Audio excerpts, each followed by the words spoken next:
माधव कुंज बिहारी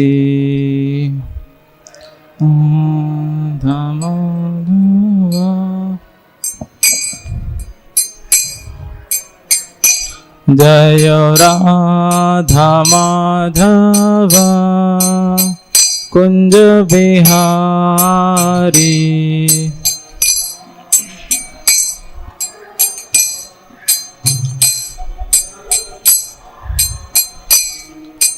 गोपी जन वल्लभा गिरिवरधारी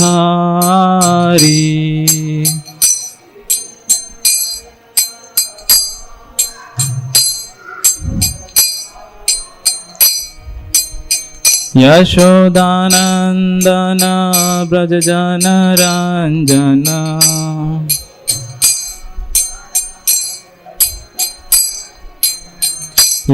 यशोदानंदन ब्रज जन रंजन यमुना तीरा वनचारी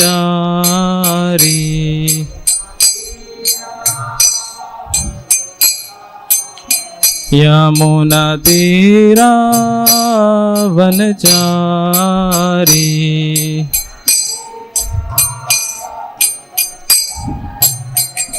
जय राधा माधव कुंज बिहारी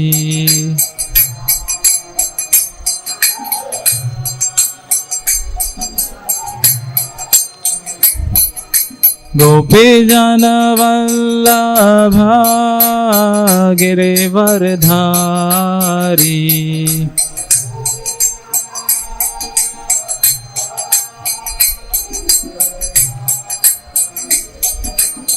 यशोदानंदन ब्रज जन रंजन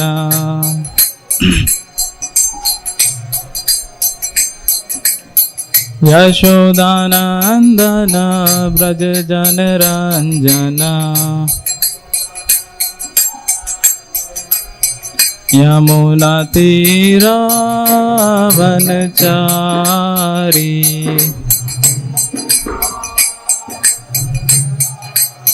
यमुना तीरा वनचारी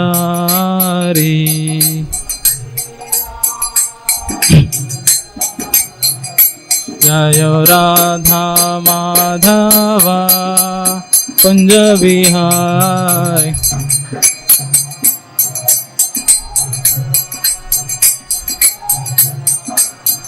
जय राधा माधव कुंज बिहारी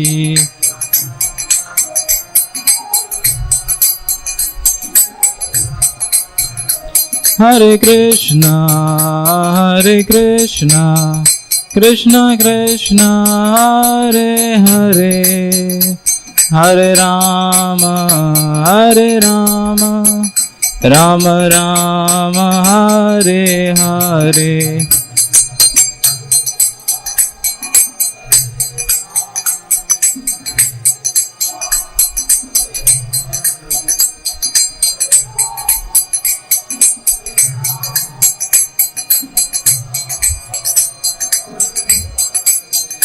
हरे Krishna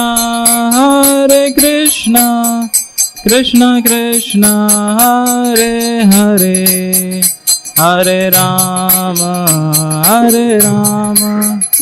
Ram Ram Hare Hare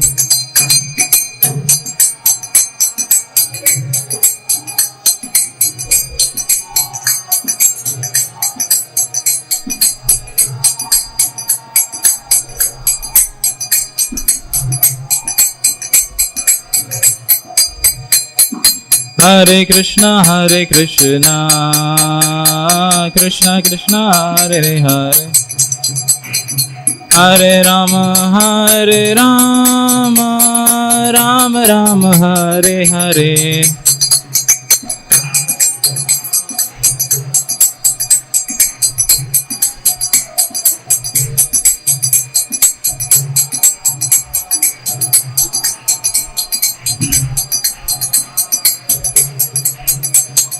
Hare Krishna Krishna Krishna Hare Hare, Hare Rama Rama Rama Hare Hare.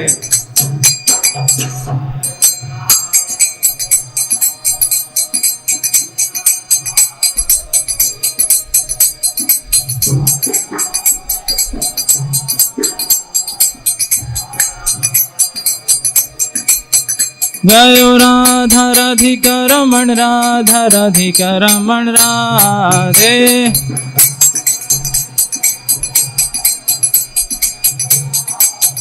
जयो कृष्ण बलराम जयो कृष्ण बलराम।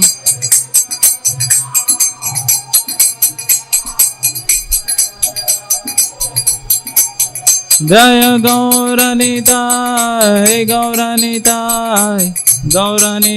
जय गौरनिताय।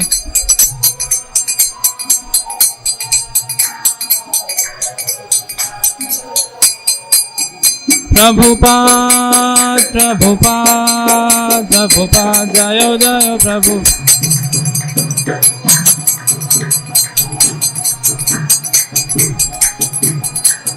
निताय गौर हरि बोल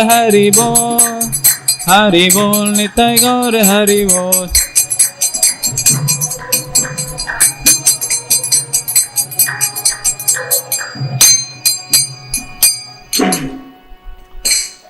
जय विष्णुपाद परमहंस परिव्राजकाचार्य अष्टोदर्शद Shri Srimad his divine grace Abhay Charanaravinda भक्ति वेदांत स्वामी शील प्रभुपाद की जय। ओम विष्णुपाद परमहंस परिव्राजकाचार्य अष्टोदर्शद श्रीलम भक्ति सिद्धांत सरस्वती ठाकुर प्रभुपाद महाराज की अनंत कोटि वैष्णव वृंद की जय। नामाचार्य श्रील हरिदास ठाकुर की जय। प्रेम से कही श्री कृष्ण चैतन्य प्रभु नित्यानंद श्री अद्वैत गदाधर शिवा शादी गौर भक्त वृंद की। श्री श्री राधा कृष्ण गोप गोपीनाथ श्याम कुंड राधा कुंड गिरी गोवर्धन की जय। मथुरा वृंदावन धाम की जय। नवदीप मायापुर धाम की जय। पुरुषोत्तम श्री जगन्नाथपुरी धाम की जय। नवदीप मायापुर धाम की जय। उपस्थित गौर भक्त वृंद की जय। निताय गौर सीतानाथ प्रेमानंदे हरि हरि बोल।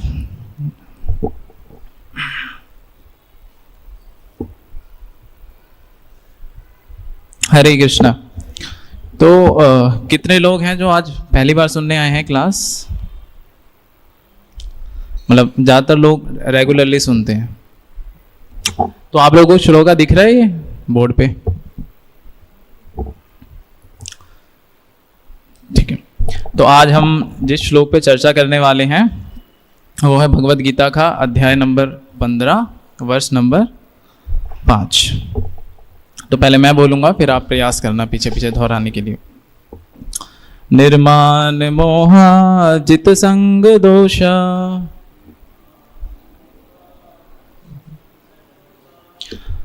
अध्यात्म नित्या विनिर्वित्त कामा। प्रयास कीजिए। द्वंद्वे विमुक्ता सुख दुख संगे गच्छन्ति अमूढ़ा पद्मा अव्यम तत्। निर्माण मोहा जित संग दोषा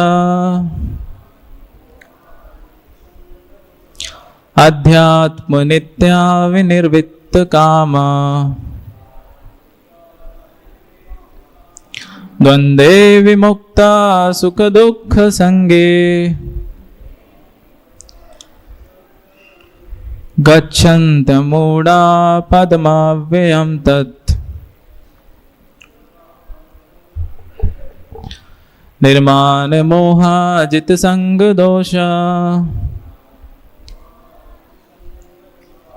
अध्यात्म नित्या विनिर्वित्त कामा।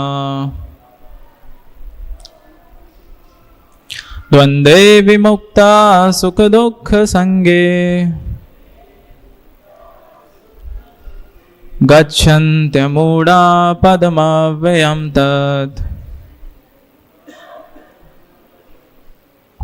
कोई रिसाइट करना चाहेगा?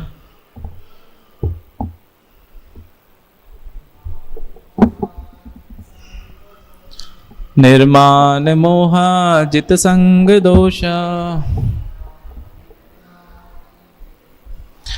अध्यात्म नित्या विनिर्मित काम द्वंद्वे विमुक्ता सुख दुख संगे गच्छन्त्यमूढा पदमव्ययं तत् निर्माण मोहाजित संग दोष अध्यात्म नित्या विनिर्वित्त काम द्वंद्वे विमुक्ता द्वंद्वे विमुक्ता सुख दुख संगे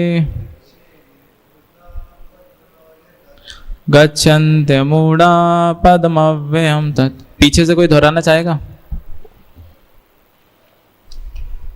प्रयास कीजिए, मतलब लगता है हमें कि नहीं हो पाएगा बट आसान है, प्रयास कीजिए दोहराने के लिए, ज़्यादा मुश्किल नहीं है।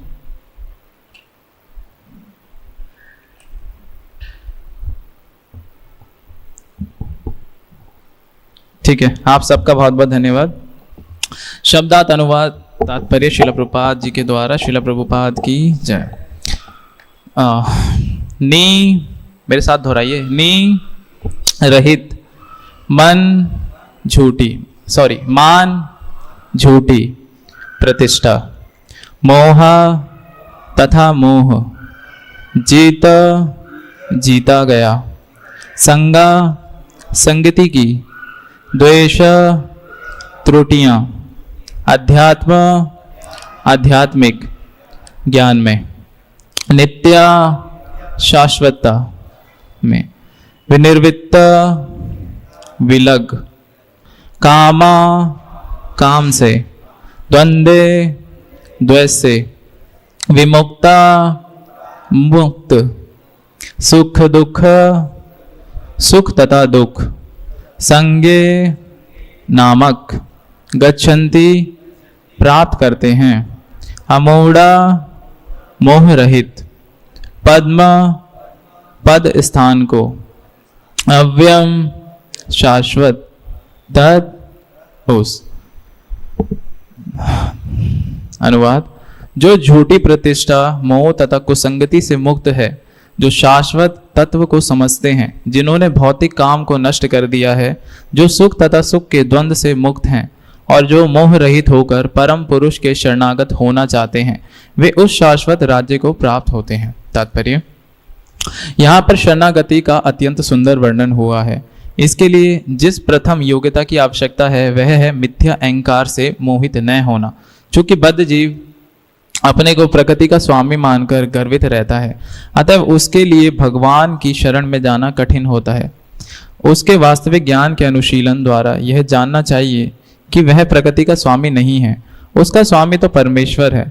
जब मनुष्य अहंकार से उत्पन्न मोह से मुक्त हो जाता है, तभी शरणागति की प्रक्रिया प्रारंभ हो सकती है।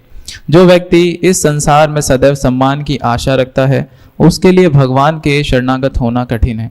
अहंकार तो मोह के कारण होता है, क्योंकि यद्यपि मनुष्य यहाँ आता है, कुछ काल तक रहता है और फिर चला जाता है, तो भी मूर्खतावश यह समझ बैठता है कि वही यह संसार का स्वामी है। इस तरह वह सारी परिस्थितियों को जटिल बना देता है और सदैव कष्ट उठाता रहता है। सारा संसार इसी भ्रांत धारणा के अंतर्गत आगे बढ़ता है। लोग सोचते हैं कि यह भूमि या पृथ्वी मानव समाज की है और उन्होंने भूमि का विभाजन इस मिथ्या धारणा से कर रखा है कि वह इसके स्वामी है। मनुष्य को इस भ्रम से मुक्त होना चाहिए कि मानव समाज की इस जगत की स्वामी सामाजिक तथा राष्ट्रीय स्नेह से उत्पन्न कुसंगतियों से मुक्त हो जाता है। ये त्रुटिपूर्ण संगतियां ही उसे इस संसार से बांधने वाली हैं। इस अवस्था के बाद उसे आध्यात्मिक ज्ञान विकसित करना होता है। उसे ऐसे ज्ञान का अनुशीलन करना होता है कि वास्तव में उसका क्या है, वे और क्या नहीं है। और जब उसे वस्तुओं का सही ज्ञान हो जाता है, तो वह सुख तथा दुख, हर्ष विषाद जैसे द्वंद्वों से मुक्त हो जाता है। वह ज्ञान से परिपूर्ण हो जाता है और तब भगवान का शरणागत बनना संभव हो पाता है। ओम अज्ञानतिमिरान्धस्य ज्ञानञ्जनशलाकया चक्षुरुन्मिलितं येन तस्मै श्रीगुरुवे नमः। श्रीचैतन्यमनोभीष्टं स्थापितं येन भूतले स्वयं रूपः कदा मह्यं ददाति स्वपदान्तिकं। वन्देऽहं श्रीगुरो श्रीयुतापदकमलं श्रीगुरून् वैष्णवांश श्रीरूपं साग्रजातं सहगणरघुनाथान्वितं तं सजीवं साद्वैतं सावधूतं परिजनसहितं कृष्णचैतन्यदेवं श्रीराधा कृष्णपादान् सहगणललिता श्रीविशाखान्वितांश। हे कृष्णा करुणा सिंधु दीनबंधो जगत्पते गोपेश गोपिका कांत राधा कांत नमस्तुते। तप्त कांचन गौरांगी राधे वृंदावनेश्वरी वृषभानुसुते देवी प्रणमामि हरिप्रिये। वाञ्छाकल्पतरुभ्यश्च कृपा सिन्धुभ्य एव च पतितानां पावनेभ्यो वैष्णवेभ्यो नमो नमः। जय श्री कृष्ण चैतन्य प्रभु नित्यानंद श्री अद्वैत गदाधर श्रीवासादि गौर भक्तवृंद। हरे कृष्णा कृष्णा कृष्णा हरे हरे हरे राम राम राम हरे हरे।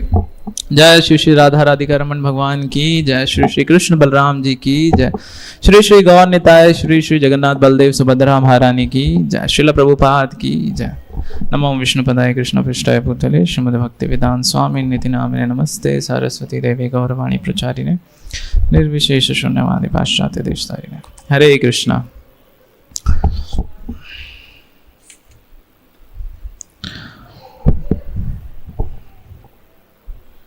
तो इस श्लोक में भगवान आज बता रहे हैं निर्माण मोह जित संग दोष। निर्माण मोह मतलब झूठी मान की प्रतिष्ठा, फॉल्स ईगो, है ना। जित संग दोष मतलब जो मोह से जीत लिया गया है, जो भी जैसे हम सोचते हैं कि ये परिवार मेरा है या ये चीज़ मेरी है, तो ये बस एक मोह है हमारा, एक इल्यूजन के अंदर है हम। जैसा प्रभुपाद जी बता रहे हैं कि इस पृथ्वी को हम क्या सोचते हैं, पृथ्वी हमारी है, इसके फिर हम पार्टीशन करते हैं, कहते हैं कि ये प्रॉपर्टी हमारी है, लेकिन वो वास्तव में हमारी नहीं है। तो ये क्या है, ये एक इल्यूजन है, ये एक मोह है। और जित संग दोषा मतलब अब काफ़ी समय से जब हम उसकी संगति करते हैं, जैसे प्रैक्टिकल एग्जाम्पल है कि जब आप शादी कर लेते हो तो उसके बाद जब आप अपनी वाइफ के साथ रहते हो तो एक आप सोचते हो कि ये जो मेरा संबंध है परमानेंट है, तो वो उस चीज़ को अपना मान लेते हैं पूरा कि मेरा है ये शाश्वत संबंध है इनसे। आध्यात्मिक ज्ञान में अध्यात्म नित्य, शाश्वतता, निर्वित्त मतलब विलग, काम से द्वंद्व विमुक्ता सुख दुख संगे। तो मतलब जो द्वंद्व आते हैं, सुख दुख आते हैं, संगे गच्छन्ति अमूढ़ा पद्माव्यम प्राप्त करते हैं मोह रहित। और मतलब बता रहे हैं कि इन चीज से उभरने के लिए क्या चाहिए, जो सुख दुखों से मतलब प्रभावित नहीं होता है। भगवान कह रहे हैं ना, मातृ स्पर्शस्तु कौन्तेय शीतोष्ण सुखा दुखा। तो प्रभुपाद जी एक एग्जाम्पल देते हैं कि जैसे कोई मदर होती है, वो किचन में कुकिंग करती है, और वो चाहे सर्दी हो चाहे गर्मी हो, लेकिन उसका जो कर्तव्य है कि वो कुकिंग करती है हमेशा, है ना। तो उसको पता है कि सर्दी है गर्मी है, लेकिन तो भी क्या सोचते हैं कि मुझे फैमिली की सेवा करनी है, इसीलिए वो चीज़ को करती है। तो इसी तरह जीवन में हम जो भी देखते हैं, चाहे जितने भी सुख दुख आए, वो हमें सहने पड़ते हैं, जो कि हमारे कर्म अनुसार हैं। और हम कर्मों से अपने बच नहीं सकते, लेकिन पिछले कर्म के जो भी हमारे पुण्य हैं या जो भी हमारे पाप कृत्य कर्म हैं, जो भी हमारी एक्टिविटीज़ हैं, वो हमारे इस जन्म में हमें रिएक्शन के रूप में मिलती है। बट ये हमारे ऊपर है कि क्या हम इस जन्म में उस कर्म को और बिल्डअप आगे करेंगे या नहीं करेंगे, क्योंकि जो हमारा कर्म है उसका रिएक्शन तो हमें मिलना ही है। तो इसी तरह इसमें कहा गया है, परपट में लिख रहे हैं कि हम प्रकृति है, जो नेचर है या जो भी ये पृथ्वी है, खुद को इसका स्वामी बताते हैं, लेकिन स्वामी कौन है? भगवान है। ईश्वर परम कृष्ण सच्चिदानंद विग्रह अनादिर आदिर गोविंद सर्व कारण कारणम। तो शास्त्रों में भी वर्णन है कि जो परम पुरुष हैं वो भगवान है, और हम क्या हैं? उनके नित्य दास। तो हम जब नित्य दास हैं तो हम कैसे पुरुष हो गए, मतलब कैसे स्वामी हो गए इस पृथ्वी के? क्योंकि सारे प्रोप्राइटर, हर चीज के प्रोप्राइटर तो भगवान ही है। अब सिंपल सा एक उदाहरण है कि अगर हम खुद को स्वामी मानते हैं तो हम डॉक्टर के पास क्यों जाते हैं कि मुझे बताइए मेरे शरीर में क्या चल रहा है। हम जब अपने शरीर को ही नहीं जान पाते तो फिर हम क्यों खुद को स्वामी बोलते हैं, क्यों हम खुद को मास्टर बोलते हैं कि मैं इस चीज़ का मास्टर हूँ, मैं सब जानता हूँ, है ना। तो इसी तरह तो यही है कि इवन मध्य लीला में बताते हैं कृष्णदास कविराज गोस्वामी, कामादिनम कतिना कथिदा फलिता दुर्निशेषा तेषां जातमयी न करुणा न कृपा निपशन्ति उपसृजत्यम अथ यदुपते संप्राप्तम लब्ध बुद्धि स त्वम अत्यशरणम अभयमम निक्षेमम दस्य। तो इसके जो ट्रांसलेशन में कह रहे हैं कि हे मेरे भगवान, कामों की इच्छाओं से अवंचित आदेशों की कोई सीमा नहीं है ना। तो इवन जो भी हमारे डिज़ायर है वो अनलिमिटेड है, ऐसा नहीं कि कोई डिज़ायर हमारी ख़त्म हो गई है। ऐसा तो कोई नहीं है ना कि अभी हमारी एक इच्छा पूरी हुई है फिर हमारी कोई इच्छा हो ही ना, एकदम शून्य हो जाए, असंभव है। जब एक डिज़ायर हमारी कंप्लीट होगी तो फिर हम सोचेंगे और भी हमारी डिज़ायर है उसको भी फुलफिल करें। तो माइंड क्या है, हर क्षण हमारा काम करता रहता है। माइंड कभी शांत नहीं बैठता। मन का कार्य है वो हमेशा कुछ ना कुछ सोचता रहता है, कुछ ना कुछ एंगेजमेंट लगी रहती है, वो कभी रुकता नहीं है। इसी तरह तो इसमें क्या लिख रहे हैं कि हे भगवान, जो मेरी इच्छाएं हैं, जो मेरी डिजायर हैं, वो क्या है, अवांछित है। वो मतलब बिल्कुल भी क्या कहते हैं कि एक सीमित नहीं है, वो अनलिमिटेड है। और फिर कह रहे हैं कि जिसकी आदेशों की कोई सीमा नहीं है। अब क्या होता है, सबसे पहले मन, बुद्धि, अहंकार, है ना। तो हमारे मन के ऊपर क्या है, बुद्धि है।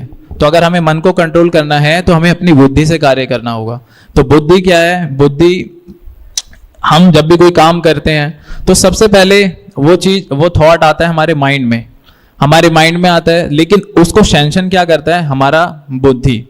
अगर हम उस समय पे अगर उस चीज को सही चीज से हम एक कमांड देंगे अपने मन को कि हमें ये कार्य करना है, हमें ये कार्य नहीं करना है, उसी के अनुसार फिर जो हमारा मन है, हमारा मन सारी इंद्रियों को वो आदेश देता है, जो हमारे शरीर को आदेश देता है कि आपको ये कार्य करना है।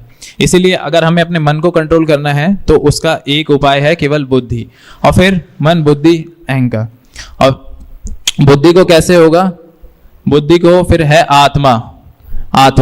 तो आत्मा, बुद्धि, और फिर आत्मा को कंट्रोल करने वाले परमात्मा, भगवान।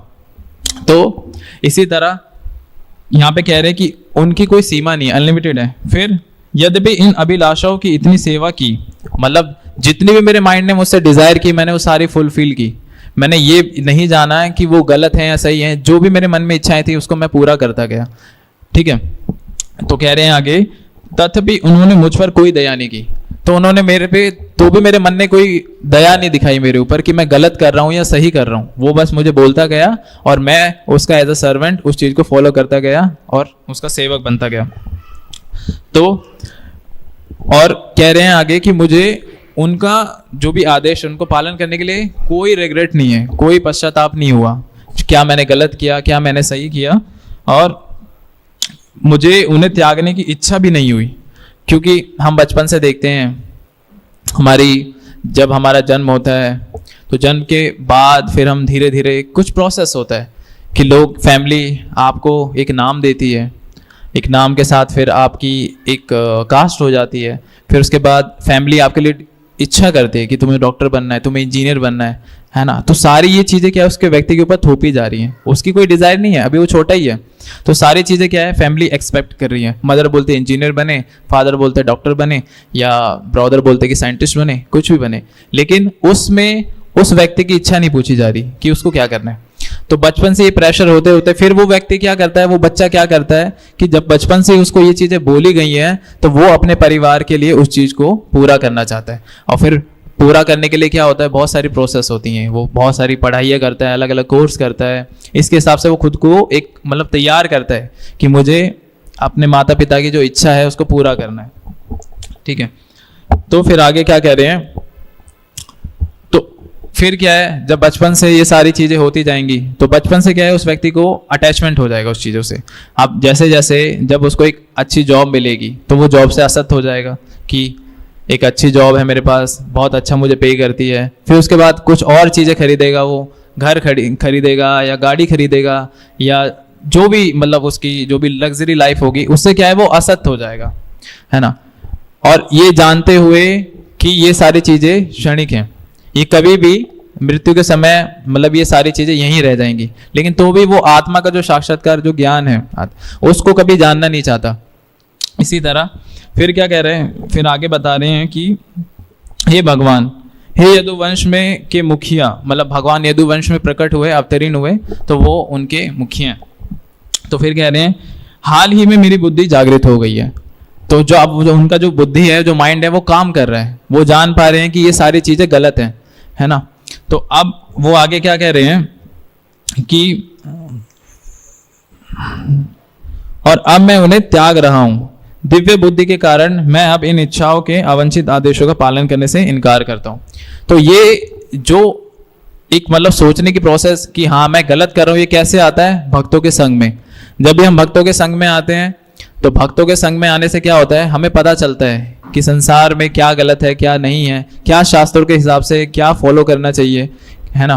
तो उससे क्या है, जो हमारी शुद्ध जो बुद्धि है वो काम करती है। फिर हम देख पाते हैं कि हम जिन कार्यों में लगे हुए हैं, वो जो कार्यों में हम लगे हुए हैं दरअसल वो हमारे किसी लाभ के लिए नहीं है। जो हमारा शाश्वत लाभ है वो भगवान की सेवा करना है। तो फिर आगे कह रहे हैं कि अब मैं इन इच्छाओं का परित्याग कर रहा हूं जो मेरे को आदेश देती है। जितनी भी जो भी मेरा माइंड मेरे को थॉट, जो भी मेरे को मतलब इच्छाएं करने के लिए बोलता है, तो अब मैं उनका त्याग करने के लिए अब उसको आदेश देता हूं। तो फिर आगे कह रहे हैं और अब मैं आपके निर्भय कमल चरणों में खुद को समर्पित करने के लिए आपके पास आता हूं। तो जब आप भक्तों के संग में आते हैं तो आपको वो जो दिव्य ज्ञान है वो भक्त लोग समझाते हैं कि शास्त्रों में कैसे, और हमारी जो एक्चुअल जो हमारी जो पोजीशन है वो क्या है, हम भगवान के नित्य दास हैं। तो जब एक जीव आत्मा इस चीज को स्वीकार करता है कि हाँ मैं भगवान का नित्य दास हूं, तो फिर क्या है, वो खुद को भगवान के चरण कमलों में समर्पित करता है। तो फिर आगे कह रहे हैं कि कृपया मुझे अपनी व्यक्तिगत सेवा में संकलन कीजिए और मेरा उद्धार कीजिए। तो फिर वो भगवान से प्रार्थना करता है कि भगवान मुझे अपनी सेवा में लगाइए और मेरा उद्धार कीजिए। ठीक है। तो इसका एक एग्जाम्पल भी है कि हम स्कूल जाते हैं और आप देखोगे कि एक ही क्लास के अंदर काफ़ी स्टूडेंट्स होते हैं, है ना। लेकिन स्टूडेंट्स एक ही होते हैं बट हमारे सब्जेक्ट सेम ही होते हैं। मैथ हो गई, इंग्लिश हो गई, बायोग्राफी हो गई, केमिस्ट्री हो गई। लेकिन उसमें भी क्या होगा कि आप देखोगे कि हर किसी स्टूडेंट की एक अलग इच्छा होती है कि मैं इस सब्जेक्ट को पढ़ना चाहता हूँ। हर कोई ये तो नहीं कहेगा ना कि मैं ये सारा, मुझे इसी चीज़ में रुचि, मुझे मैथ ही पढ़ना है, तो सभी स्टूडेंट को मैथ ही पढ़ना है ना। और उनको पढ़ाने वाले भी टीचर एक ही होते हैं। लेकिन समहाउ जब हम एग्जाम के रिजल्ट में देखते हैं तो उनमें से एक फर्स्ट रैंकर आता है, एक सेकंड, एक थर्ड। तो ऐसा क्यों नहीं हुआ कि उन्होंने सारी चीजें एक साथ ही करी? अगर 50 स्टूडेंट अगर एक ही क्लास में पढ़ रहे हैं, एक ही सब्जेक्ट को पढ़ रहे हैं, एक ही टीचर से पढ़ रहे हैं, तो ऐसा क्यों नहीं हुआ कि सारे के सारे स्टूडेंट फर्स्ट रैंक आए हों? क्योंकि उनकी इच्छाएं अलग थी, है ना, और उनकी जो योग्यताएं अलग थी। हर कोई एक योग्यवान नहीं होता है। हर किसी की जो बुद्धि है भगवान ने अलग अलग उसके क्षमता के अनुसार दी है ना। तो ऐसा नहीं है कि हर कोई, अगर आज आप किसी व्यक्ति को देखते हो कोई बहुत सुंदर गाता है या कोई बहुत सुंदर है या कोई धनवान है, तो ऐसा तो नहीं है ना हर कोई धनवान हो गया हो। ये डिपेंड करता है हमारे कर्मों के ऊपर कि हमारे पिछले जन्म में क्या कर्म थे, उसके अनुसार हमें ये चीजें प्राप्त होती हैं। तो इसी तरह जब हम भक्ति करते हैं या भक्तों के संग में आते हैं तो हमें देखना चाहिए कि क्या हम जो भक्ति कर रहे हैं क्या वो प्रोसेस ठीक है। कई बार क्या होता है कि हम भक्ति करते हैं लेकिन तो भी आप देखोगे कि काफी समय होते होते भक्तों को भी आप देखोगे कि जो पहले उनकी स्थिति थी वो आज भी बनी हुई है। देखो, भक्ति के 2 बच्चे कहे जाते हैं, ज्ञान और वैराग्य। आप खुद को जज कर सकते हो जब आप भक्ति करते हो तो आप अपने जीवन में देखो कि क्या ज्ञान और वैराग्य मेरे जीवन में आ रहा है। ज्ञान का मतलब कि क्या मैं भगवान के विषय में जानना चाह रहा हूं या मेरी उसमें रुचि बढ़ रही है भगवान के विषय में जानने के लिए। और वैराग्य किस चीज से? जो मैटेरियल डिजायर है, जो भी मेरी भौतिक इच्छाएं, क्या वो अब खत्म हो रही हैं? क्या मेरी आध्यात्मिक इच्छाएं बढ़ रही हैं? क्या मैं भगवान की सेवा करना चाहता हूं या ऐसे थॉट आते हैं? तो ये चीज है, इसके बेसिस पे हमें जानना चाहिए। दूसरा, तो फिर इसी तरह आगे देखते हैं कि जो भक्ति है, तो भक्ति कहा गया है कि भक्ति हमारा एक इटर्नल अकाउंट है। अब ऐसा तो नहीं है ना कि आप 16 माला कर रहे हो तो मैं आपसे आपकी 16 माला छीन सकता हूँ। आपने जितने भी पुण्य किए, जितनी भक्ति की है, जितनी भगवान की सेवा की है, वो आपका अधिकार है, वो आपसे कोई नहीं छीन सकता है ना। तो इसी तरह श्रील प्रभुपाद जी के समय में ऐसे बहुत से पास टाइम आते हैं। एक बार श्रील प्रभुपाद जी एक विजिट करते हैं लंदन टेम्पल में। तो जैसे ही वहाँ जाते हैं तो कुछ उनके जो शिष्य होते हैं प्रभुपाद जी के, वो उनके पास आते हैं। तो प्रभुपाद जी के पास आके बोलते हैं कि प्रभुपाद, जो इस मंदिर का टेम्पल प्रेसिडेंट है वो भक्ति नहीं करता है, वो ना 16 माला का नियम का पालन करता है और ना वो मॉर्निंग प्रोग्राम अटेंड करता है, वो कुछ भी मतलब नहीं करता है, केवल खाता है पीता है और बस अपना लगा रहता है।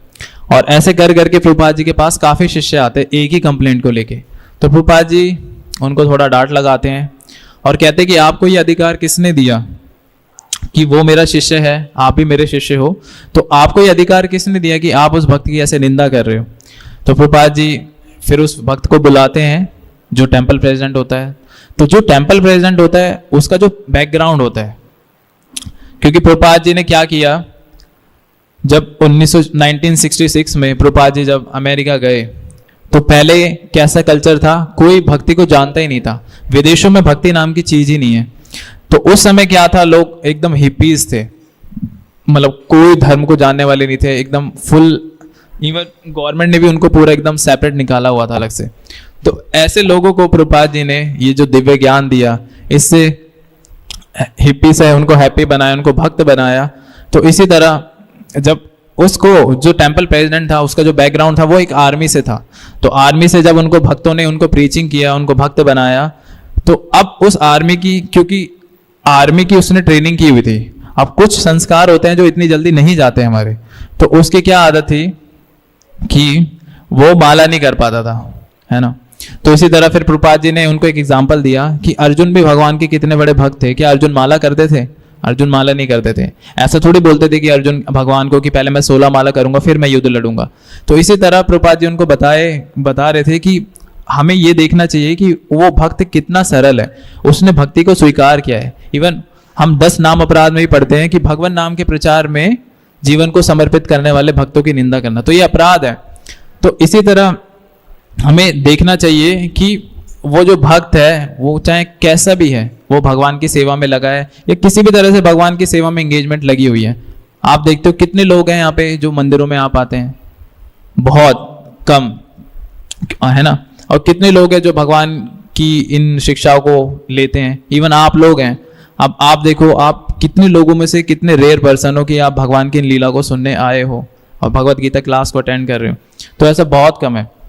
क्योंकि जो भगवान की माया शक्ति है उसने सबको मोह, मतलब एक मोह के अंदर डाला हुआ है, उसको ये रियलाइज किया, करवाया हुआ है कि मैं ही इस चीज़ का स्वामी हूँ या मैं ही इन सब चीज़ों का भोक्ता हूँ। तो इसी तरह, और ऐसा भी नहीं है कि जब हम भक्ति में आ जाएं तो हमें भक्ति का पालन करना चाहिए, अच्छी तरह से करना चाहिए, शास्त्रों का पालन। लेकिन कुछ भक्त होते हैं कि वो बस ये सोचते हैं कि हम भक्ति में आ गए, अब हमारे जीवन में कोई दुख नहीं आएगा, और फिर हम क्रिटिसाइज भी करते हैं जो भी देवी देवताओं के उपासक होते हैं। अब कभी अगर 2 मित्र हैं, उनमें से अगर कोई भगवान कृष्ण का भक्त बन जाए तो दूसरा वही मित्र अगर उस भक्त को ऐसे बोले कि तू देवी देवताओं की पूजा करता है, या उसको कैसे भी बोले, तो उसको गलत बुरा लगेगा उसके फ्रेंड को ना। तो उससे क्या है, उसके व्यक्ति के मन में हमारे लिए गलत एक भावना भी बनेगी कि ये लोग अगर कृष्ण भगवान के भक्त हैं तो और देवी देवताओं की निंदा क्यों करते हैं। तो इस तरह हमें भी नहीं करना चाहिए एकदम। तो एक बार प्रभुपाद जी का पास टाइम आता है कि प्रभुपाद जी विदेश में होते हैं, तो अपने जो उनके शिष्य होते हैं तो गाड़ी चलाते हैं, प्रभुपाद जी बैक सीट पे बैठे रहते हैं। तो अब प्रभुपाद जी के शिष्य क्या है, रोड एकदम सीधी होती है और प्रभुपाद जी के शिष्य बहुत स्पीड में गाड़ी चलाते हैं। तो प्रभुपाद जी उनको बोलते हैं कि आप गाड़ी इतना तेज क्यों चला रहे, गाड़ी धीरे चलाइए। तो जो शिष्य होते हैं वो कहते हैं, प्रभुपाद जी अब हमें क्या, मतलब किस चीज़ का डर है, आप हमारे साथ बैठे हुए हैं, भगवान कृष्ण हमारे साथ हैं, तो हमें कैसा डर है, अब हमें मृत्यु से डर थोड़ी है। तो ये क्या है, अब भक्त को क्या लग रहा है कि मैंने अब एक सारी भक्ति को स्वीकार कर लिया तो मुझे कुछ नहीं होगा। तो प्रभुपाद जी ऐसा बोलते हैं कि देखो, तुम गाड़ी स्पीड में चला रहे हो, लेकिन जब गाड़ी की स्पीड 55 से ऊपर होती है तो भगवान कृष्ण भी गाड़ी से उतर जाते हैं। तो बेस्ट है कि आप गाड़ी धीरे चलाओ। तो ऐसे भावुक नहीं होना चाहिए हमें ना। ऐसे ही एक और पास टाइम आता है प्रभुपाद जी का कि प्रभुपाद जी को तुलसी चाहिए थी, तो वो आदेश देते अपने शिष्य को कि जाओ तुलसी लेकर आओ। तो अब नए नए शिष्य थे, उनको पता ही नहीं था तुलसी कैसी होती है, तो तुलसी की जगह एक सिमिलर वैसे ही दिखता है बेसिल, सेम एक होली बेसिल होता है और एक बेसिल होता है, तो दो टाइप्स के होते हैं, तो एकदम सेम ही दिखेंगे आपको। तो वो दूसरा वाला लेकर आते हैं, तो प्रभुपाद जी बोलते हैं कि ये तो तुलसी नहीं है। तो शिष्य बोलते हैं प्रभुपाद जी ये तुलसी की बहन है। तो प्रभुपाद जी बोलते हैं देखो हमें तुलसी में इंटरेस्ट है, उनकी बहन में इंटरेस्ट नहीं है। तो ऐसे हमें देखना चाहिए कि जैसे जैसे हमें भक्ति हम करें तो हमें शास्त्रों के हिसाब से पालन करने का प्रयास करना चाहिए, क्योंकि कलयुग है। कलयुग में क्या है, मंद सुमंद मतेयो मंद भाग्य उपाधिरता। कलयुग का मतलब दुर्भाग्य है कि कलयुग में हमारी जो बुद्धि है, हमारी सोचने की, हमें ज़्यादा याद नहीं रहता। इवन कोई 10 डिजिट का आपको मोबाइल नंबर बताएगा, आपको याद नहीं होता इतनी जल्दी। तो जो हमारी याद करने की क्षमता बड़ी कम है।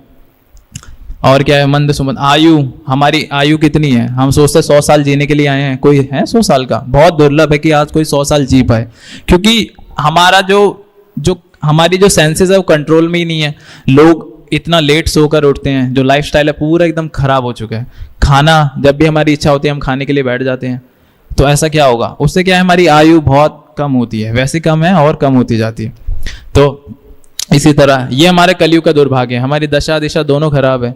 तो इसीलिए कलयुग में हमें जितना भी हमारे से संभव है प्रयास करना चाहिए। अब जैसे जब भगवान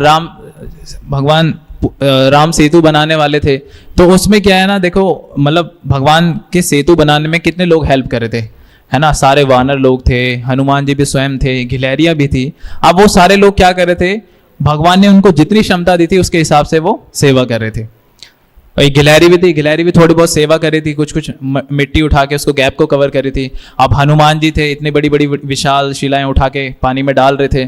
तो इससे क्या है, अब हमारे अंदर जितनी भी एबिलिटी है कि भगवान आपने जितना भी सामर्थ्यवान बनाया है, मैं उसके हिसाब से आपकी सेवा करना चाहता हूँ। ऐसा नहीं है कि मैं किसी को देखूं कि वो व्यक्ति है वो तो केवल मतलब एक ही टाइम खाता है तो मैं भी यही करूंगा, तो ऐसा नहीं है। भगवान कृष्ण भी गीता में कहते हैं कि जो हर चीज बैलेंस होनी चाहिए जीवन में, सोना खाना, तो ये सब।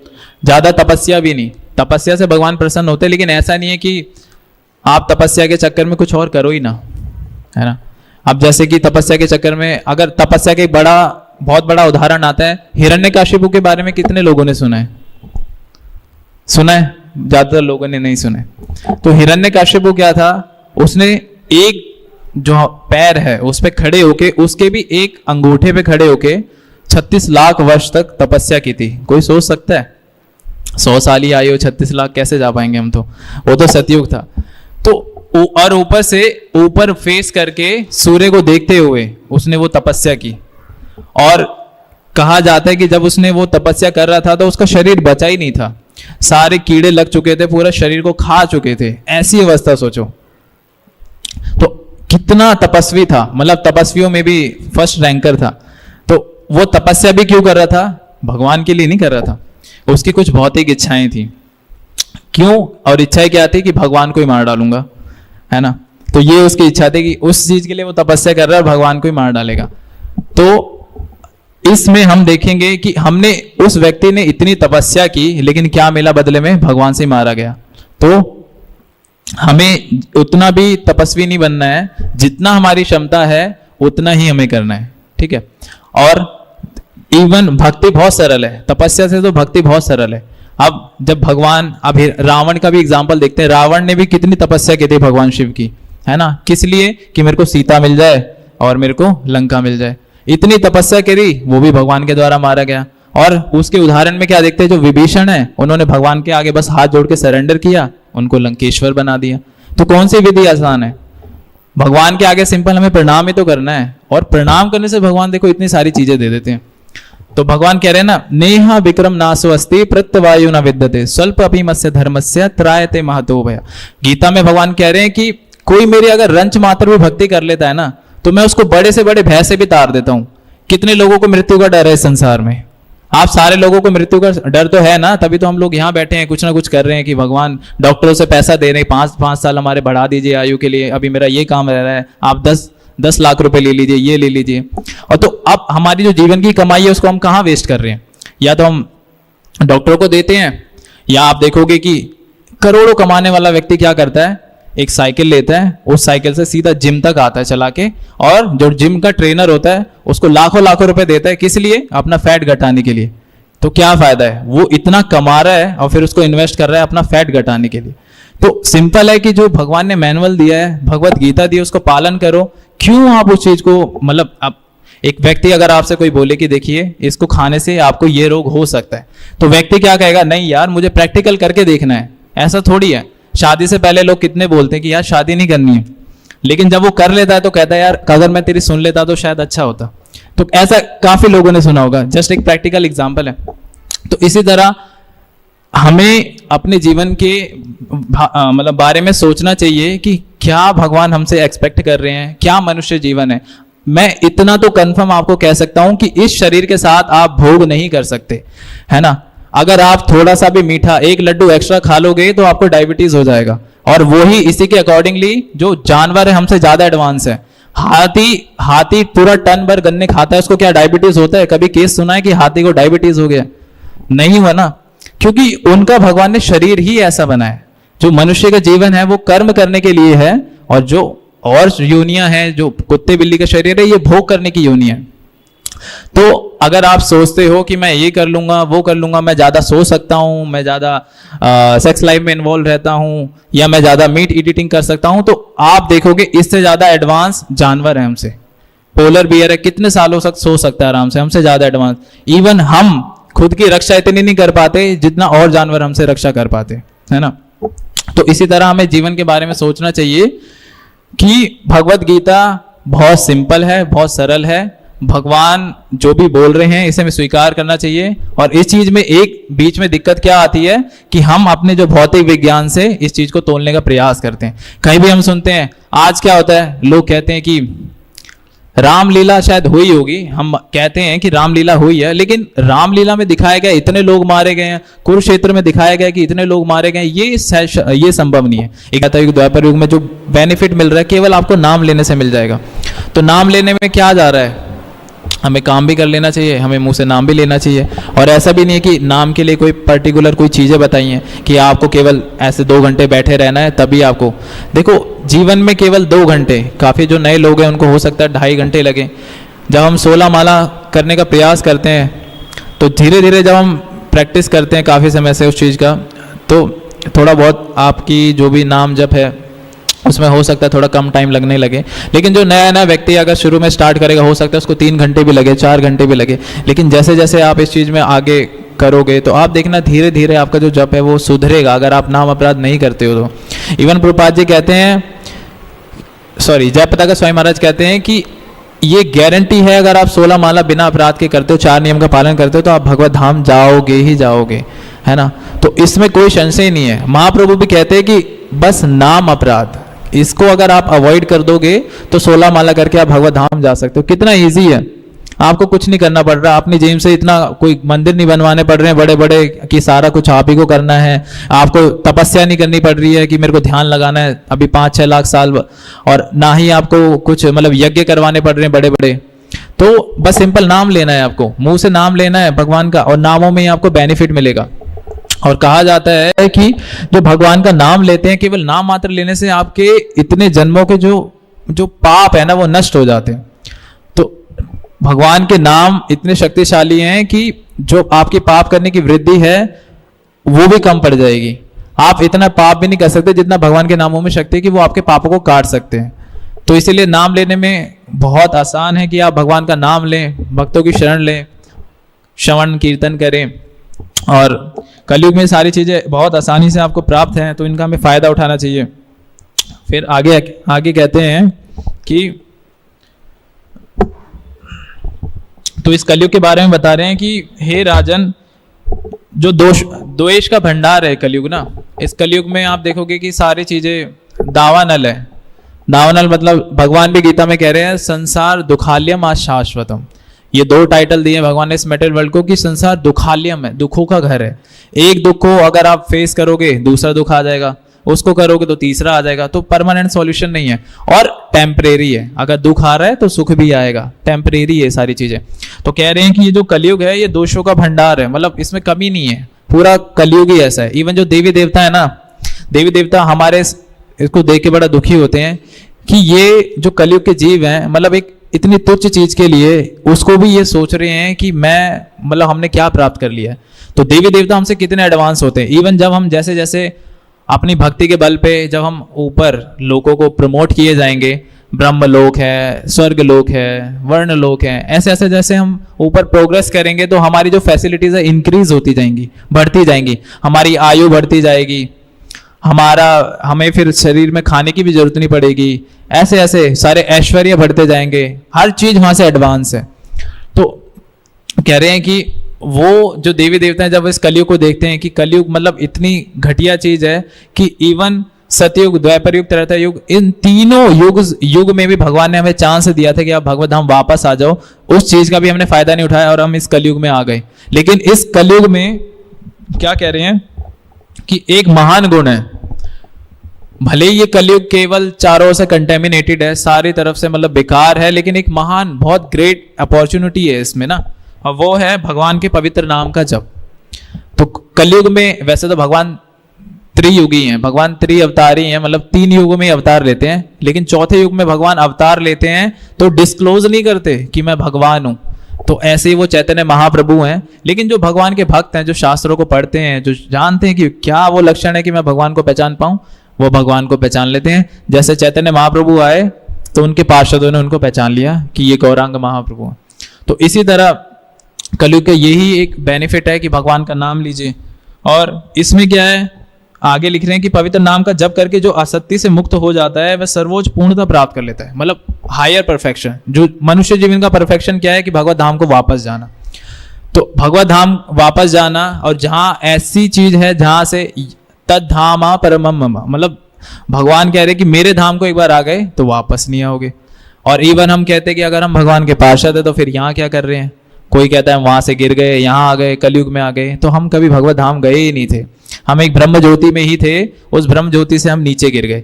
लेकिन जब हम अगर इस जन्म में पूरा प्रयास करते हैं अच्छे से तो हम भगवत धाम के वापस जा सकते हैं। ठीक है, तो इसी तरह यही है कि भक्ति के साथ आप प्रयास कीजिए, जीवन को, जो जीवन में आपकी जो ड्यूटीज हैं उनका भी आप पालन कीजिए अच्छे से, और इसमें भक्ति के प्रोसेस को भी अपनाइए। जब आप दोनों को कंबाइन करके चलोगे तो अच्छा एकदम बैलेंस होगा। जैसे प्रभुपाद जी के टाइम में एक एग्जाम्पल था, एक अंधा होता है और एक लंगड़ा होता है। तो अंधा एक लंगड़े से बोलता है कि मैं चल नहीं सकता, तो अंधा बोलता है मैं देख नहीं सकता।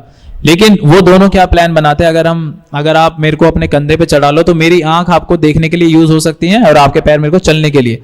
तो दोनों की कॉम्बिनेशन से क्या है, अच्छा एक वो बन गया। तो इसी तरह जो शास्त्र हैं और शास्त्र के अलावा जो हमारी कॉन्स्टिट्यूशनल ड्यूटीज हैं, हमारा घर है, परिवार है, उनका भी देखना है। तो जब हम इन दोनों को कंबाइन करके चलते हैं, एक परफेक्ट बैलेंस बना के चलते हैं, तो हमारा जीवन बहुत आसान हो जाएगा।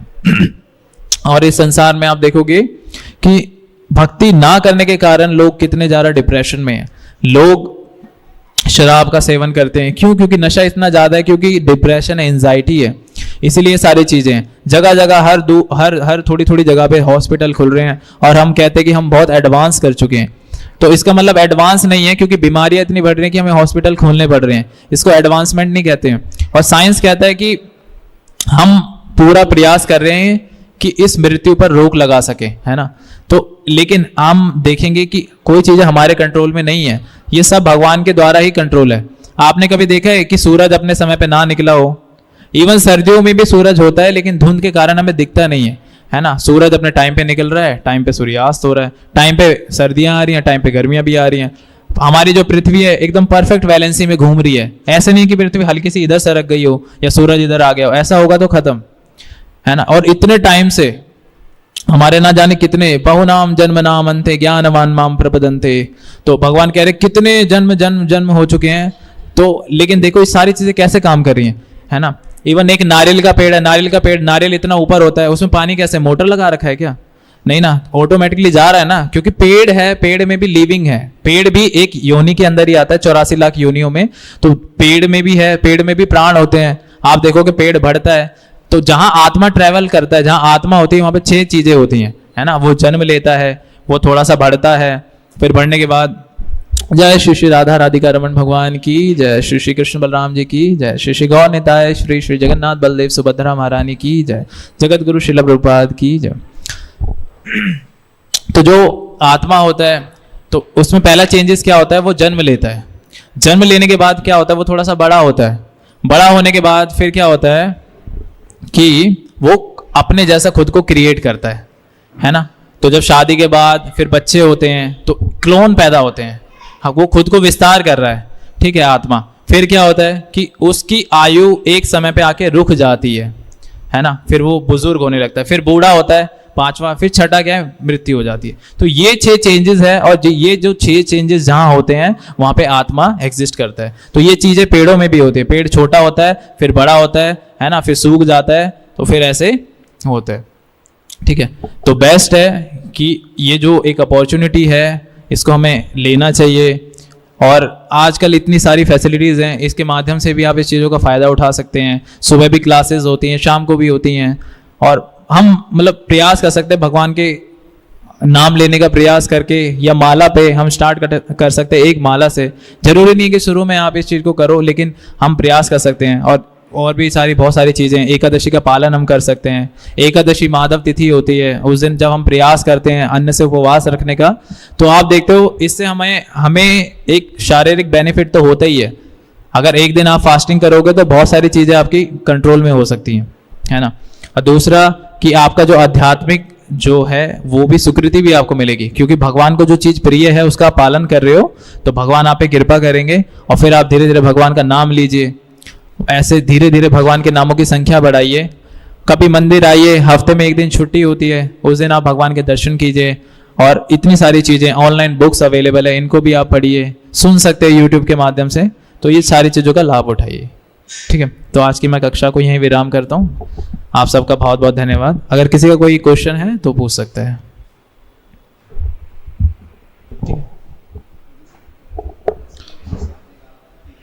किसमें?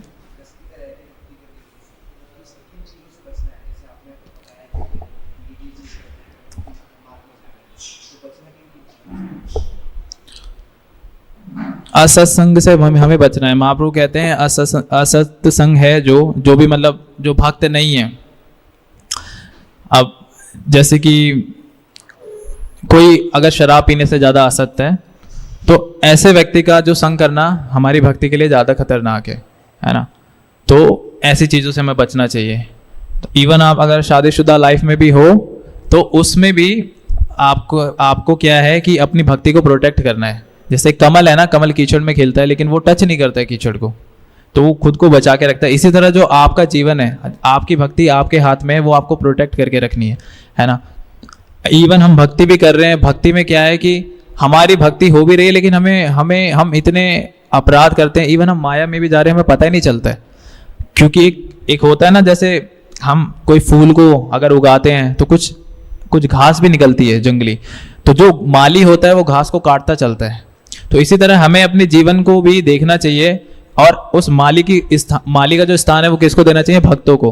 तो भक्तों के संग में रहना चाहिए, और भक्तों को अपनी सारी चीज़ें शेयर करनी चाहिए कि मुझे भक्ति में ये प्रॉब्लम आ रही है, ताकि वो भक्त उस माली का काम कर सके, वो जो आपकी अनवांटेड जो ग्रास है उसको काट सके। इसी तरह तो ऐसे ही आपको भक्तों का संग करना है। साधु संग सर्वशास्त्र का है, यही महाप्रभु कहते हैं कि साधु का संग करना बहुत जरूरी है। ठीक है, ठीक है। हरे कृष्णा।